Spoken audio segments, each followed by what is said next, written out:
Did y'all hear like a double of the music? That was an encore. I wonder why that's playing in the background. Woo, did y'all hear like a double of the music? That was an encore. What's going on?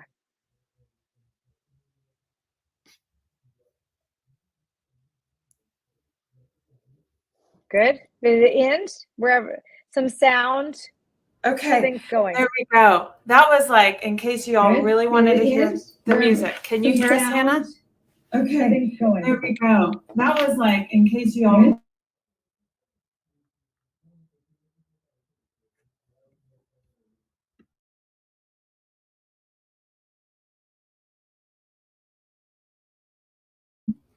Okay, trying this again. Deep breaths. Technology on a live show. Hello, everyone. Trying this again. Still not working for me. Is this working? Nope. Technology on a live show. Hello, everyone. That's really like Ghost of Christmas Future and Past. I don't know what the sound's happening. Sorry, Daniela, everyone who may be watching. Is that better?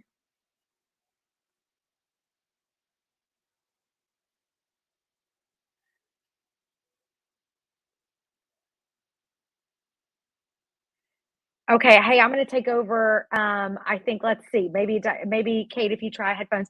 Daniela, hello. Sorry, we're having some technical stuff going down, apparently. What's the matter, Kate? You're doing this. Is it me? The lag? I'm on location in at a firm retreat today. So, and the internet is full bars, but it's not working so good. So here we go. The delay of the sound and everything else. Daniela, are you hearing okay sound when I'm talking? Yeah, I hear you okay. No echo. Okay. Yeah, I think, Kate, it must be something on, I don't know, maybe on yours that I'm seeing.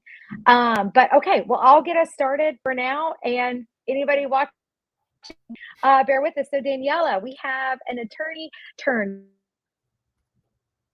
And I've so enjoyed looking at your social media content and all of that. So maybe you could tell us a little bit about yourself, and we're so excited you're here today. Yeah, thank you. So I am a former attorney. I mean, I guess you'll always be an attorney, right? But I practiced law for 13 years. And the pandemic was the pause that I didn't know I desperately needed. So when the world came to a screeching halt in March of 2020 and I started working from home, my job that was already very difficult, that had already like put me beyond burnout,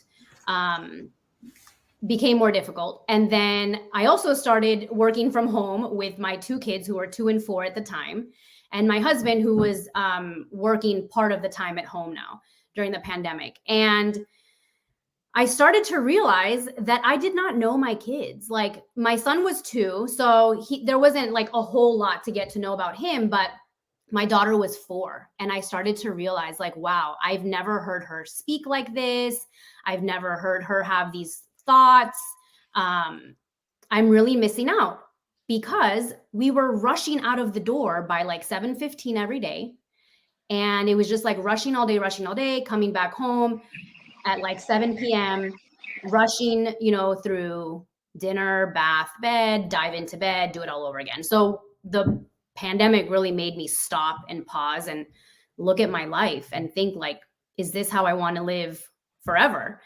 So I really was one of those people that found the silver linings in the pandemic, despite all of the challenges and all of the fear in the beginning, especially. And I really started to pour myself into my kids and my marriage and to my fitness. We bought a Peloton. I started running again. Right? Who didn't? Exactly. It's so funny. Before I would see the Peloton stores and be like, why do they have a Peloton store in the mall? And like, who wants one of these bikes at home? Now I get it. But so it just caused me to rethink a lot of things. I was doing a lot of personal development as well and kind of rethinking my money mindset. And I just decided like, this is not how we're going to continue doing life. There's a different way for me to make a living and enjoy my living. And so I worked with a career coach who actually was in my law school section. She's now a coach as well. And I decided, to make the big leap. And so I quit my job in July of last year. And the very next day I started coaching school at IPEC. And here we are. I mean, I launched my business before I even left my job. And so now I work, pretty much like with women who are where I was, right around the pandemic, when the pandemic started. Wow. And I'm back, and I think I hear just one stream of sound. I don't know what happened, so I'm glad that it's fixed.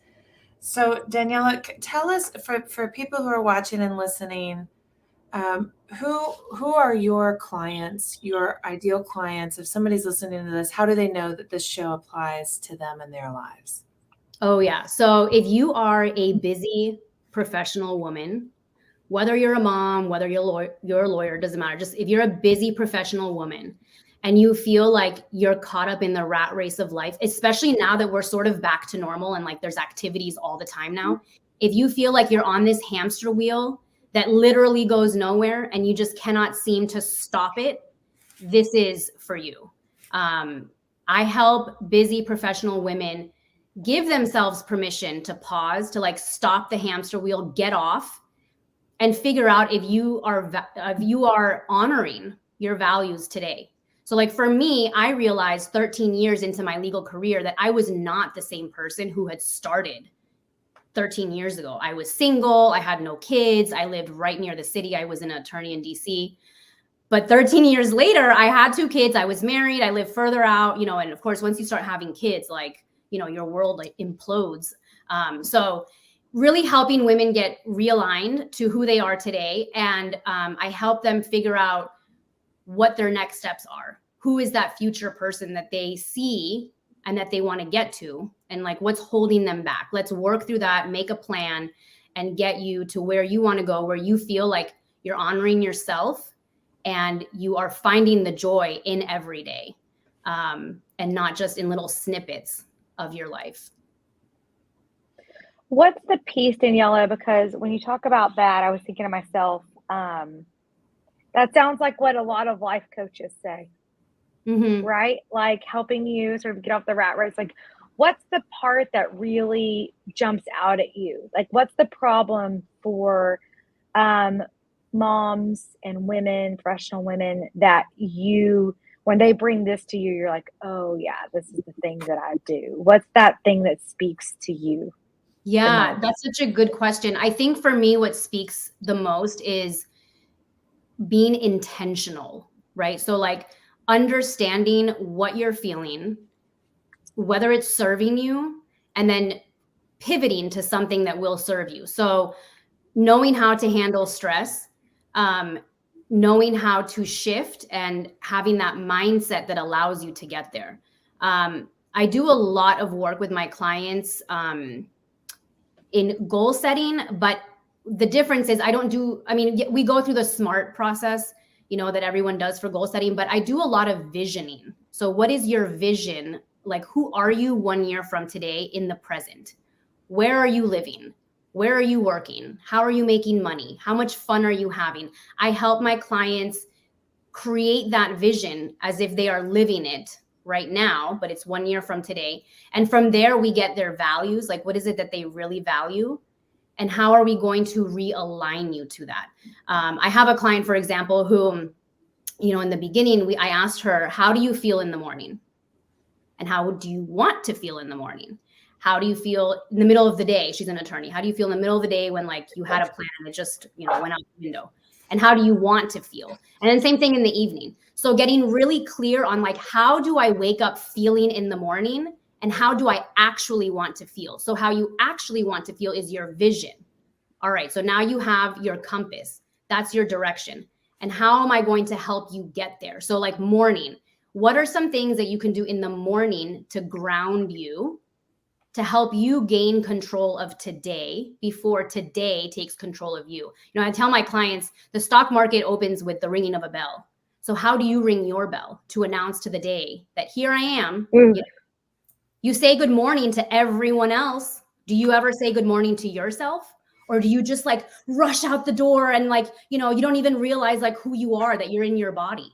So just some things are very simple like that. Like look in the mirror and say good morning, right? Like do something that opens your day up. But you have to carry that through the day, through the weeks, through the month. And so I help my clients really get on board with that process. I am a master practitioner in the ELI that I know you guys are aware of, that the Energy Leadership Index assessment, which is a great tool to help my clients gain awareness and then, you know, come up with a game plan to be able to shift into like better feeling, better serving energy. Well, Yeah. I think, oh, sorry, Kate, were you going to say something? Well, I was going to follow this ELI thread because I'm sure, you know, there's so many, you know, personality, this and that's out there. And this ELI is one that Hannah and I got introduced to in a program that we do, and it became part of the vernacular of our community. And you know, maybe Daniela, you can talk a little bit about why this. You know, there's so many different things you can choose from.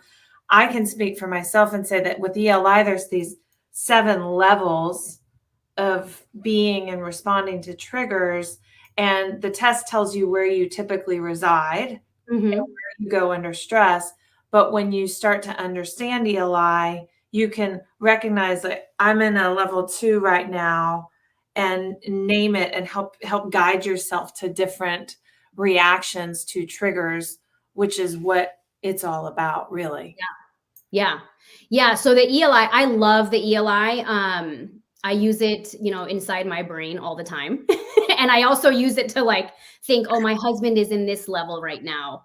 And it's actually helpful because I realize he's there and either I want to go there or I don't want to go there, right? It like helps you pause for a second, which is what triggers sort of like prevent you from doing. Like you get triggered and you just react. So the ELI is great, like you were saying, to stop the trigger. You pause, you think about what level am I in right now. So the ELI has 7 levels. And the first 2 levels are catabolic. They are catabolic energy that is destructive, that is stressful, that is like victimhood. You feel helpless. It doesn't always feel good. And then you have the anabolic energy, which is levels 3 through 7, which are more constructive, uplifting, seeing opportunity everywhere, joy, wisdom, things like that. The thing to know about these levels is that there's no good or bad. There's no right or wrong. It's all about awareness and figuring out in the moment if that level serves you. So you will never stay in the same level for, you know, an eternity. It's about what serves you. So for example, level 2 is conflict, anger. It's like destructive energy. And you might think to yourself, well, I don't want to be under stress. I don't want to be, you know, in like this destructive conflict. But it actually might serve you if you need to resolve an issue. It actually might serve you to be angry so that you can voice what you need to say, so you can resolve the issue. And then you move on your happy way to the anabolic levels. Because what happens when you don't honor the level 2 inside of you, you reside in level 3, which is the level of, I'll just tolerate it. I'm just going to sweep it under the rug. I'm going to get along to go along. But as we know, when you tolerate too much, it's like, you know, the bottle just bursts. It's like trying to push a beach ball under the water. Like at some point you just can't do it anymore and it pops up. So, you know, same thing. So with level 3, like it'll serve you maybe for a while, but not for an eternity. So I just love the ELI because it really empowers you to honor where you are, but then it gives you permission and a little bit of a push to move to another level that will serve you better now that, you know, you're in this next moment.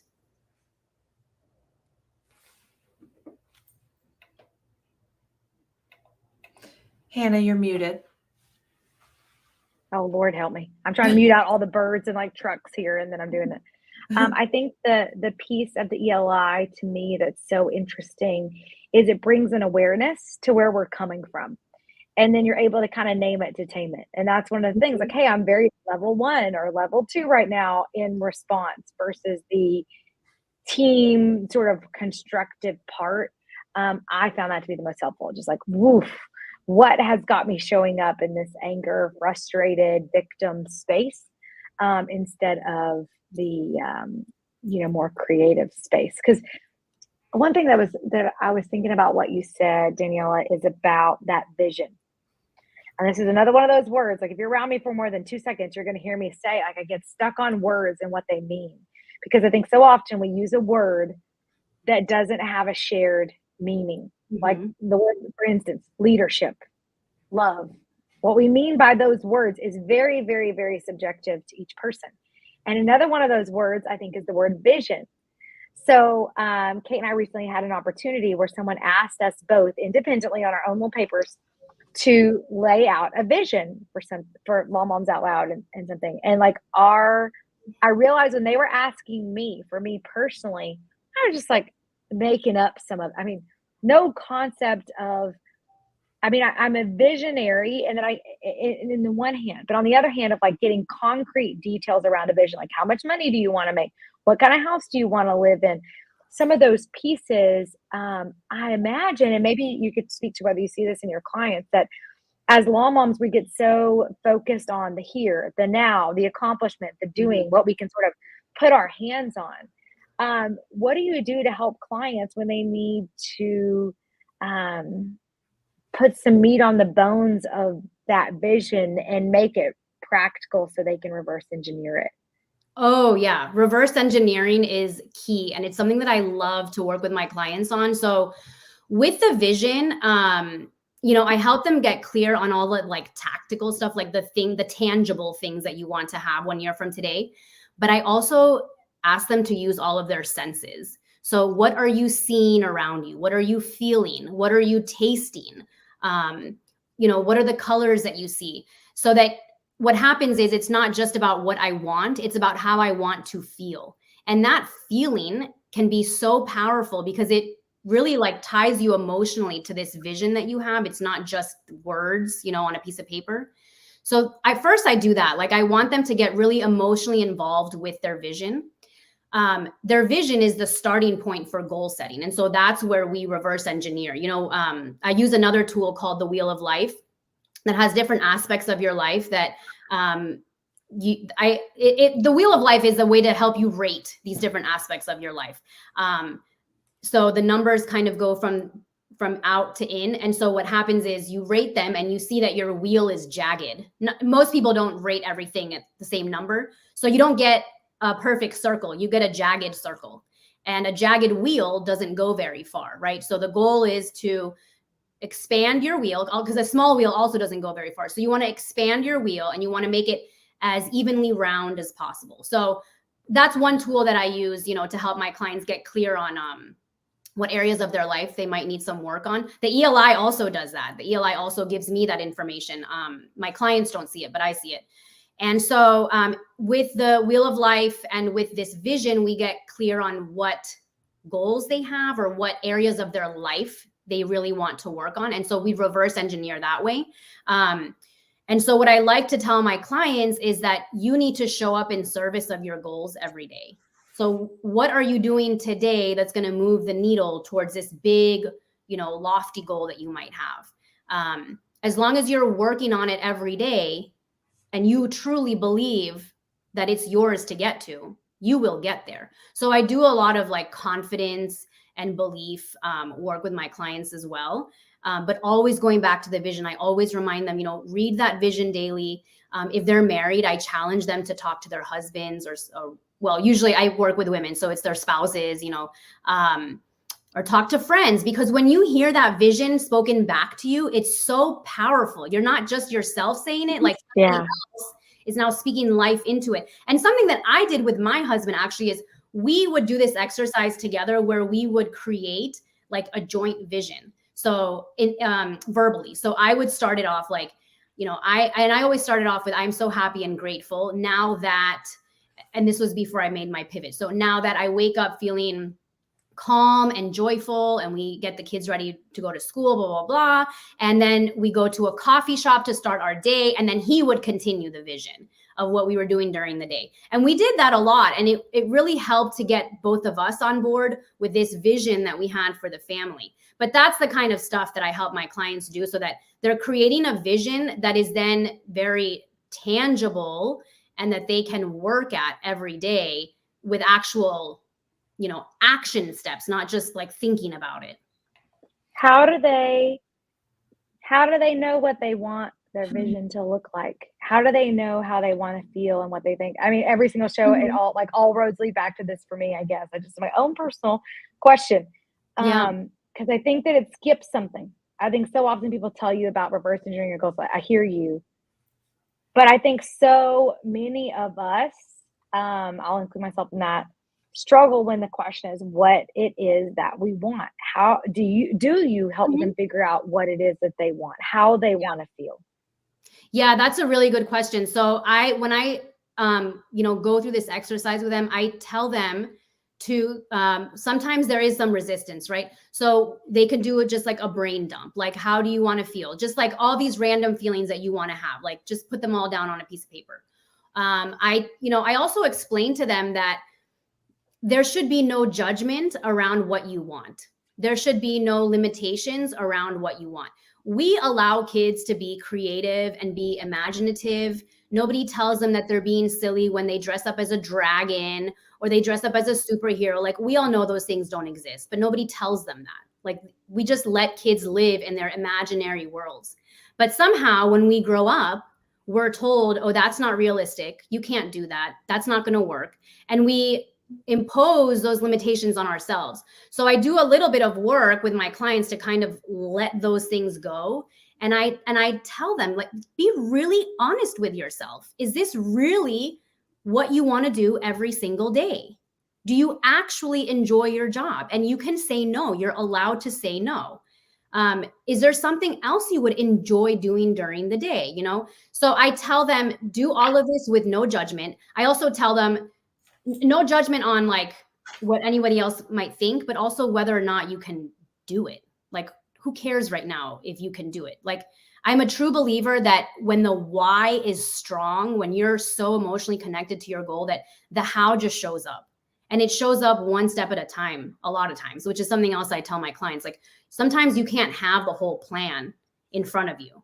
Sometimes you literally have to take it step by step. And I love to tell this story about this. It's called a Marcy cage, I think, like those gym machines with like the weights and stuff. So we ordered one during the pandemic and it arrived in all these super heavy boxes that my husband brought down to the basement, and we opened it up and there were like a million pieces everywhere. And I was like, holy shit, we cannot put this together. Like, I literally want to go into a corner and cry. We have to return this. But I'm thinking, how on earth are we going to get this back up the stairs? And like, how do we, like, I was a mess. And then I started looking at the handbook, the manual to put it together. And it was like an encyclopedia. And I started flipping like to the back where there were all these pieces and the diagram was showing all the pieces. And I got so overwhelmed and I caught myself. And I said, Daniela, you're going to do what you tell your clients to do. You're going to go to page 1. And you're just going to do page 1. And then when you're done, you're going to go to page 2 and you're just going to do page 2. And that's how we built that damn machine. Because if I had let myself get overwhelmed with like all the pieces and the hundreds of pages of manual, it would have never gotten done. And I think that's how we do our goals, how we reach our goals sometimes. Like, just get clear on the first step. Okay. Then get clear on the next one. Sorry. Did I cut you off, Danielle? No, go ahead. Something you said earlier and something you just said resonated with me. When you were first talking about your clients, you mentioned the starting point of getting our values in alignment with our lives. Mm-hmm. And just now, in answer to Hannah's question, what do we really want? You said we got to be honest with ourselves. Maybe I don't like my job. And I think there is just a ton of societal pressure on women and mothers to want really at all. But Mhm. we're supposed to want our, kids, our motherhood first, our marriages second, maybe jobs, if that works out, that's great, that's gravy. And then our inner relationship and the time we spend alone and the time we spend for us Mhm. comes last. And I think that the truth is, for many of us, if we're getting honest with ourselves about our values, our relationship with ourselves comes a lot earlier. And maybe we want to do a lot of business travel. Maybe we want to start a business that keeps us really busy. Maybe we're not so interested in attending the sports events of our kids. Mhm. But if you say that kind of thing out loud, or even say it to yourself, there's so many opinions and thoughts out there in the ether about what Mhm. that means about us. And I'm just curious whether that shows up for you in coaching women and mothers, and how often are, the first round of values, societal expectations, and then you Mhm. gotta dig through that. Yeah. The societal expectations doesn't show up too much, I would say, in my clients. Definitely motherhood does come into it when my clients are moms. And I have found that most moms, like, they put their kids first, and then, if there's time, they get to themselves. Um, so one thing that I didn't mention is we do a values assessment as well. So my clients get clear on what their values are and whether or not they're living them right now, and that can help them figure out what's the missing piece. Like, if you rate joy as a 10, 1 out of 10, like 10, it's so important to you, but you're actually living it at a 5, that is a really good indication that you're doing or not doing something that's not allowing you to honor the joy. So maybe it's because you have a job that's miserable, or maybe, you're not happy in your relationships, or, something's going on. So that values assessment and seeing where you're misaligned could be an indication of those societal factors.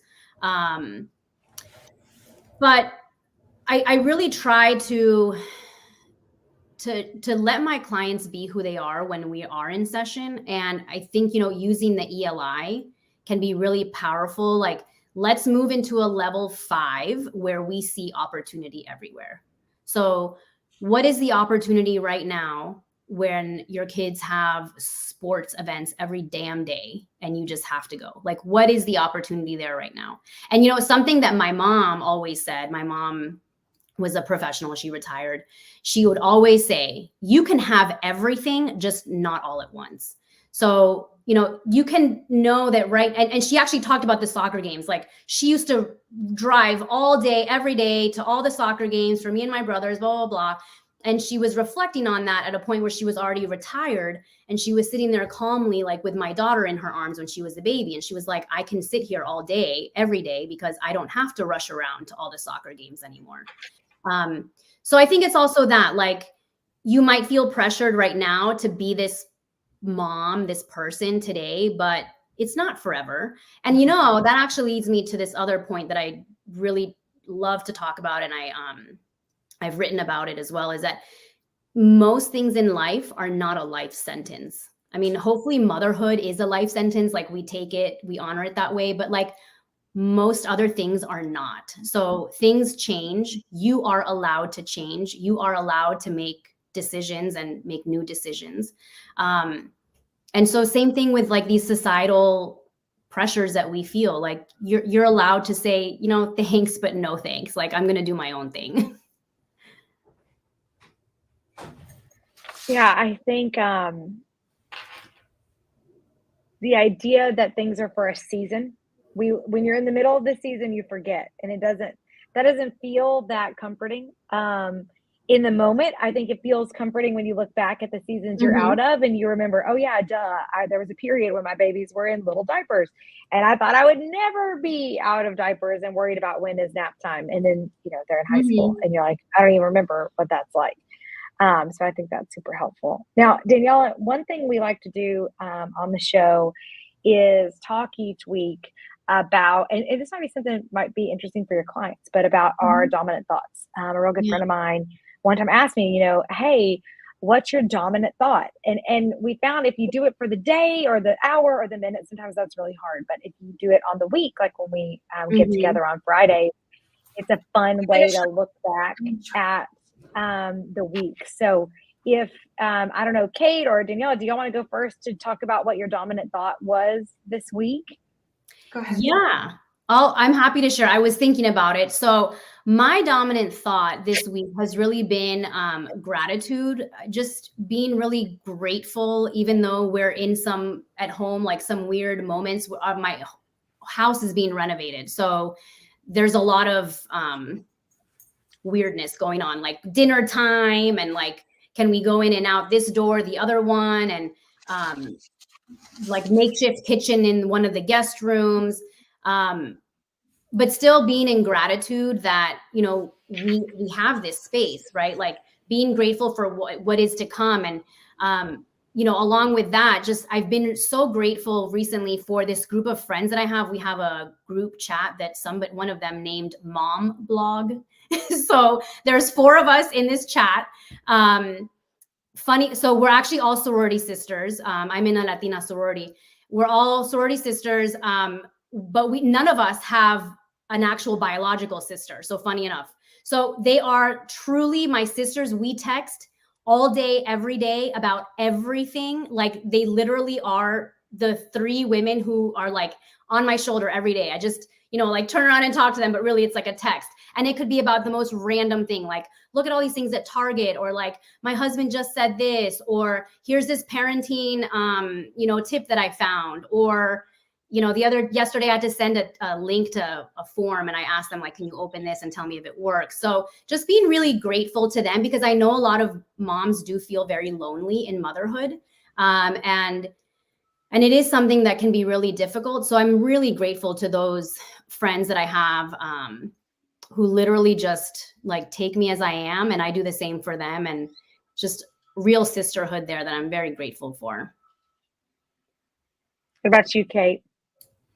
Man, I was just thinking, sorry about my sound here. I thought I was muted and I was telling someone not to come in here, but our sound is kind of a cluster today. We just are going to write this one off. We're just sort of a technical sounding mess today. You'd think that Mercury was in retrograde, but it's not. It's out, I think. But oh, bummer! I love it when it is. We can fun with that. You know, it's like similar to the show, the tech on this show. I've been sort of all over the place and a little bit of a mess this week, and so I was working real hard on an issue at my law firm, which required a lot of like deep dive investigation, exploration. And I noticed that I was slipping into old patterns and habits of what Hannah named my little worry gopher, my little gopher that just digs up things to worry about. And it's just this interesting and familiar but unfun position that I can take on, where everything feels big and scary. I mean, and very rat racy, to your point, Daniela. The moments when I look around the house and it feels like it's never going to be clean. That pile of junk on the counter, I might as well just give up. It's just not going to happen. And like, you know, I got to get my kid registered for the whatever, and this thing at school, and then this other thing. And then it's just like the moments when you feel just a little buried by life. But that level of crap to manage is always on my plate. It's not that I have more crap on my plate than typically I do. It's the way that I'm feeling about it and responding to it. Mm-hmm. So I guess if I were going to say my dominant thought about that, it's that I'm trying to be kind and gentle with myself and notice just how I'm feeling and responding, just watching, not judging, and also trusting that I'm going to get myself out of this space. And it helps to talk about it and to be honest and have community and girlfriends where you can just say, like, it's just all a little bit too much today. And even just having said that, I feel better. So there we go. How about you, Hannah? Yeah, I mean, isn't that an incredible part of the human condition? Just what a relief it is to share a burden with a friend. And friends, and it's another one of those words that can lose its meaning because we talk about it so much. But sometimes I'm struck by some old quote about the just meaning of a friend. And I think the main thing is to be a place to deposit some of that burden. Like our friend Melinda was telling us that she'd gone to this experience recently at a spa, and that there was this burden basket that in Arizona, that it was sort of culturally where different families would have this basket outside of their home. And if you went to visit the family, you would deposit your burdens in the basket and not bring it forward into that family's home, as not to invade their space with your burdens. And I think, I mean, what more could we ask for in friends than to be each other's burden baskets of like, please deposit some of that burden with me. And I will hold it for you. You can leave it with me. It's in a safe place. If you decide you need to pick back up that burden, you can, but I'm going to hang on to it. So I'm glad, Katie, that you share. I would be happy to be your burden basket anytime. For me, I think, I have so many big thoughts this week. And I think the one that, at least my dominant thought of the morning, we're having our first Hemberville Law retreat. Today, I'm on my lunch break. Everyone's downstairs eating, and I came to do the show. We're at the beach in Texas. And one of the things I'm so struck by is this concept of vulnerability and how that gives people permission. And Kate talks about this a lot, like how my willingness and each of our willingness to show up and show our real self, sort of rip that chest open and be like, you want to look inside? You want to see what you see? Every person who opens that up and is bravely willing to share gives so much permission and space to others to do that. And I'm struck this week, a couple situations that I've been in, maybe a few, where people were just like quickly willing to rip that chest open and share. And the automatic response from the other people was not, oh, you're so weird, or you're so crazy, or this is not the time for that. The instead response was, you know what, me too. And oh my gosh, this thing, let me share this piece of me. And to be able to be that for each other, maybe not in the best friend context, or even in the same lawyer mom context, or a lawyer client, or client life coach, or whatever context, but to be able to share that space together. I'm really trying to bring that forward and be an example of being vulnerable for real, not just saying that you're being vulnerable by sharing something that might seem vulnerable to someone else, but that's you. I think vulnerability is unique. Because me sharing something may feel vulnerable to you or to anybody else. And it's not that hard for me. It doesn't transgress like a piece of privacy of my heart, which it seems that vulnerability has that element. It goes into a bit of a private space. And my private space is just a little deeper than most people's. So to dig deep and to find that private space and be willing to bring it forward and share. And I know, for my team, and just for my friends and stuff, it gives them the space to do that too. And I don't know if enjoy is the right word.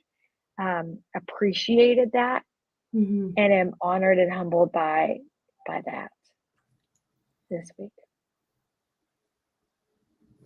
So, that goes closely. Our other thing we like to do is talk about what we're reading this week, and part of our assignment for the retreat was to read the book Crucial Conversations. And a lot of people have read that book. If you haven't, you must. It is just like must do. And one of those spaces is talking about safety and vulnerability. And we're doing a book study as a group. And it's been and is currently awesome. And part of that is just to create a safe space for people to share and to be vulnerable, and we're getting the chance to do that. It's interesting for my dominant thought in the book to really overlap. So, Kate, you want to share what are you reading this week? Yeah, I am reading The Power of Ted. I read this on the plane. Do you know this one, Daniela? No, I don't. Oh, it's really, really good. It's a parable sort of story, and it's little book. They talk about the DDT, the dreaded drama triangle of the victim and the persecutor and the rescuer.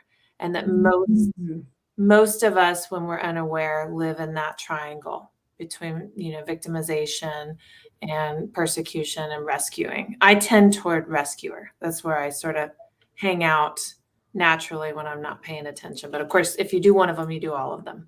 Yeah. And it offers an alternative to coach, creator, and challenger. Creator is the alternate to victim. And it's one of those books similar to ELI, when you get the vernacular of levels 1 through 7, and you can just call out your level when you notice it. It's similar with TED, and you can be like, oh man, I'm in such victim right now. And it's just a really great little thing to add to a life, and to watch yourself grow and change. So that's my book this week. How about you, Daniela?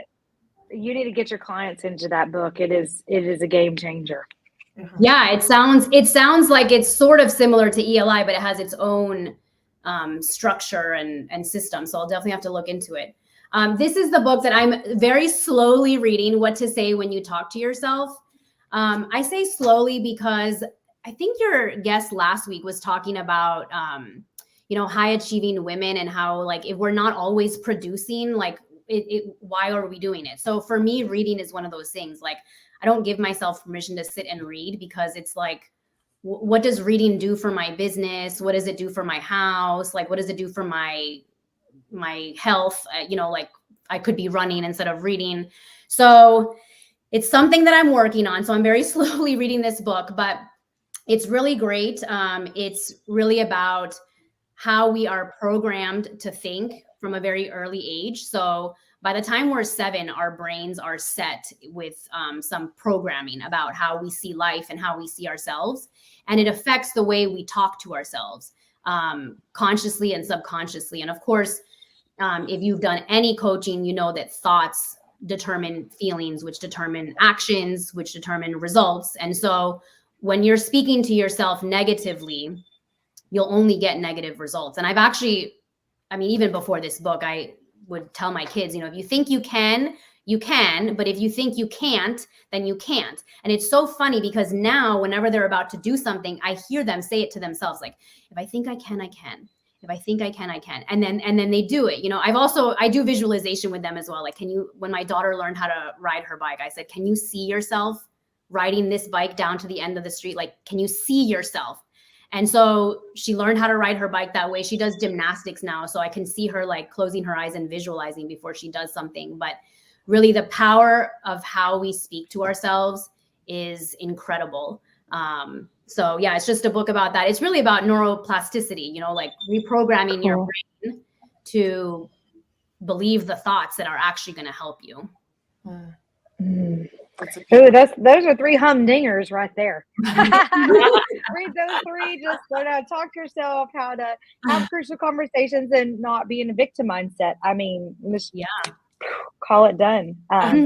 Okay, last little piece we like to do together are hand out some gold stars, and then Daniela, I'm hoping you can share with us how people can connect with you. But gold stars this week. Daniela, you want to kick us off? You got a gold star? Yeah, my gold star is juggling motherhood with being a business owner. My daughter was sick, so she was at home 2 days this week. And of course, I had stuff that I needed to do. But I sat in gratitude first that I was able to have this flexibility that I didn't have before. Like before, I would have had to figure out who was going to cover for me in court or cancel all my client appointments. Like, missing work for me was very stressful in the past. Not always now. I do have appointments, but it's easier to tell one client that I need to reschedule because of my daughter than to tell like my clients at work or the judge. So first, sitting in gratitude and not getting stressed about it, but then also being able to give her some time and my business some time. So gold star for being able to find that balance with ease and joy. Oh, yes. Every time you navigate that well, it feels so Mhm. good. Katie, what about you? What's your gold star this week? Mine is very basic and simple, but critical. I got myself to the doctor for a checkup this morning, and I got my 5-year-old to the doctor for, update on shots. And my husband calls her a little honey badger. She is just something else, this kid. And she just sat there and watched him stick the needles in her leg, just curiously. That is Go awesome. Winnie, go Winnie. But Love it. made the doctor visits happen. So give myself a gold star for that. How about you, Hannah? My gold star has to do with, having my first ever team retreat. So I guess the lawyer part of me where we closed the firm for the day, a day and a half, where we're here and having crucial conversations and big conversations and vision casting and all of that. And just to see so much, everything that's happened in the last year, and to see that take shape in person, because a lot of us are virtual, so we're all over, and so for everybody to converge and be together is very satisfying and rewarding, and just the fact that we are here is my gold star. Cool. Very cool. Well, Daniela, thank you for bearing with us in like the most technically glitchy show we've ever had. Appreciate that. And maybe you could tell us a little bit, like if somebody was wanting to reach out to you, like who should be reaching out? How can they do that? How can they connect and learn more?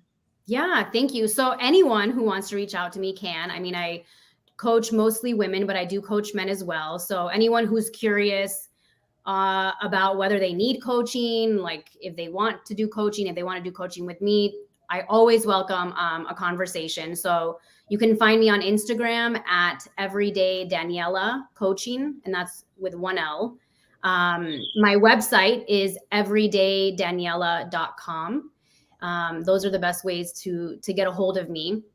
And I offer different packages. So depending on the client's needs, the client's budget, there are different packages. I offer payment plans as well. And I am about to launch a beta program of a program that I am developing. So I'm hopefully going to announce it next week. It's a 12-week program that that starts with the ELI.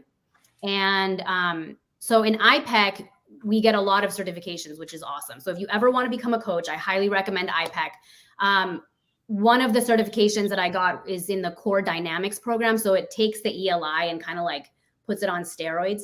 So it's a great program where I as a coach can pick and choose what I want to use, or I can use the whole thing. So I'm going to be using parts of the core dynamics program to help my clients see there are 6 influencers of energy. So you have your ELI, you know where you are energetically on a good day and where you go under stress. But there are influencers. There are 6 influencers that can drain or empower your energy. So that program is going to cover some of that. And once you're clear on your influencers, you can come up with a success formula that is unique to yourself. That's another way of, gaining awareness and empowering yourself for best performance, which then gives you best results. It'll also include, there are 12 disciplines in the program. So these are disciplines that if you can embody them, you can really increase your potential, which of course helps your performance and your results. And then it ends with really diving deep into goal setting and getting that action plan set up. Within that, there's a lot of what is your morning routine? What is your night routine? I really believe that these micro goals that we can achieve daily lead us to become, more well-equipped to meet those bigger goals that require a lot more energy and time and better perspectives. So I will be launching that next week, beta round. So it'll be at a reduced rate. That rate will go up later. So it's a great time to get in now. But anyone who's curious about coaching or anyone who's curious about this change that I made from law to coaching, I'm always happy to share my experience with anyone. Oh, love that. Well, we'll have to be checking it out, and so excited that you joined us today, and to watch all of our friends and colleagues connect with you and really drill down into that daily goal work and mindset work to to live and press into their vision. So thank you very much for coming on and bearing with us. Oh, no problem. This was a very like coachy situation. Like everything goes wrong, but everything's going right, right? Like it'll all go right.